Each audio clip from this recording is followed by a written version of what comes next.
দাঁতের গোড়ালির জন্য আমরা এই ব্যায়ামটা করবো। এটা ঘরের মধ্যে 5 থেকে 10 বার করবেন। এবার আমরা এটা এভাবে চোখ যদি কারো যদি ঘরে একা বা হাতের এই জয়েন্টের জন্য ব্যায়াম করবো। হইতে পারে অথবা গ্যাস্ট্রিক হইতে পারে, এমনকি ফুসফুস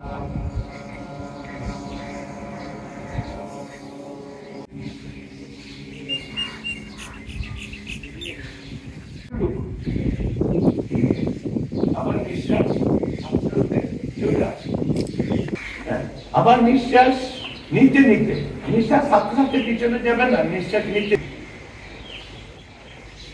এবং নিঃশ্বাস নিতে নিতে, নিঃশ্বাস সাথে সাথে উপর।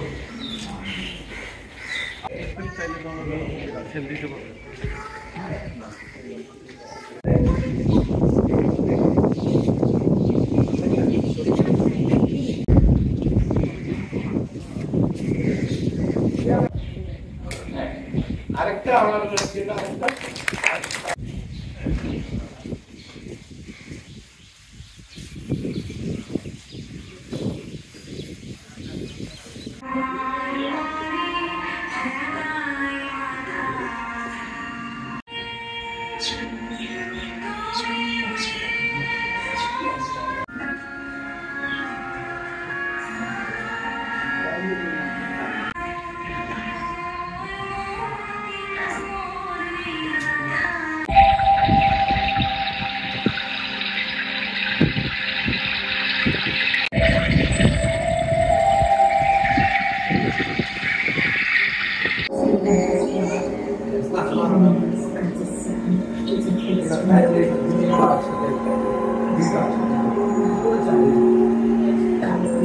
সেই ব্যস্ততার মধ্যে নিজের শারীরিক গঠন সুস্থতা রাখা এবং মানসিক সুস্থতা রাখার জন্য আসলে নিজের সময়টাকে আমরা করতে নিতে পারি না।